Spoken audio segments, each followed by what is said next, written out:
Guys, ഇന്ന് ഞാൻ വന്നിട്ടുള്ളത് എൻ്റെ കയ്യിലുള്ള കളർ സെറ്റ് വെച്ച് ഞാൻ എൻ്റെ ഒരു കളർ സെറ്റ് തയ്യാറാക്കാൻ വിചാരിച്ചിരിക്കുകയായിരുന്നു. അപ്പം ഞാൻ വെറുതെ ഒന്ന് ചെയ്തതാണിത്.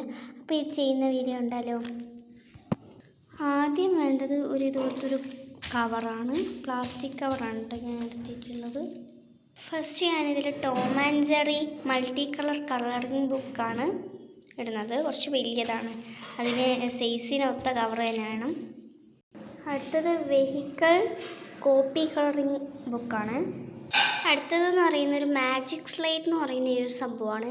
സ്കെച്ച് കൊണ്ട് കളർ ചെയ്തിട്ട് വെയിറ്റ് ക്ലോത്ത് വെച്ച് തുടച്ചളിയുക.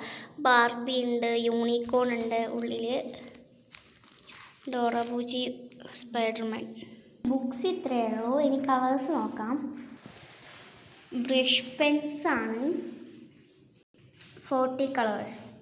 അടുത്തത് ഒരു സാധാ സ്കെച്ച് പെൻസാണ് 12 കളേഴ്സാണ് ഇതിൽ വരുന്നത് ഈ സ്കെച്ച് പോട്ടിൽ. അടുത്തെന്ന് പറയുന്നത് വാക്സ് ക്രയോൺസാണ്. ക്രയോൺസിൽ 10 ഷെയ്ഡ്സാണ് ഈ കാണുന്ന ഷെയ്ഡ്സ്. പിന്നെ വന്നിട്ടുള്ള ബക്കറ്റ് കളേഴ്സാണ് 12 ഷെയ്ഡ്സ് തന്നെയാണ് കേട്ടോ ഇതിലും. പിന്നെ നമുക്ക് നട്രാജിൻ്റെ ഒരു കുഞ്ഞി ക്ലാസ്മേറ്റിൻ്റെ പെൻസിൽ വയ്ക്കാം. പിന്നെ നമ്മുടെ ബക്കറ്റ് കളേഴ്സ് പെയിൻറ്റ് ചെയ്യാൻ വേണ്ടിയിട്ടുള്ള ഒരു കുഞ്ഞു ബ്രഷും. അപ്പോൾ ഇത്രയേ ഉള്ളൂ നമ്മുടെ കളർ ആൻഡ് ബുക്ക് സെറ്റ് എന്ന് പറയുന്നത്. Colour book and colour set എന്ന് പറയുന്നത് നമുക്ക് വീട്ടിൽ തന്നെ ഉണ്ടാക്കിക്കൂടെ? നിങ്ങളടുത്തുള്ള കളറൊക്കെ വെച്ച്, പിന്നെ നിങ്ങളടുത്ത് ഇതുപോലത്തെ കുറേ ബുക്സൊക്കെ ഉണ്ടാവില്ലേ കളർ ചെയ്യാനുള്ള, അതൊക്കെ വെച്ചങ്ങ് ചെയ്യാം. ഓക്കെ, അപ്പോൾ ഇതൊക്കെ എൻ്റെ കയ്യിലുള്ള സംഭവങ്ങൾ വെച്ച് ഞാൻ വെറുതെ ചെയ്തതാണ്.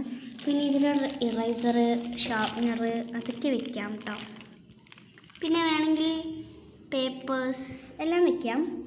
അപ്പം ഞാൻ ഇത്രയേ വെച്ചുള്ളൂ. ഇത് യൂസ് ചെയ്യുന്നൊരു വീഡിയോ ഞാൻ അടുത്ത വീഡിയോ ഇട്ടിടാം കേട്ടോ. ശരി, ബൈ.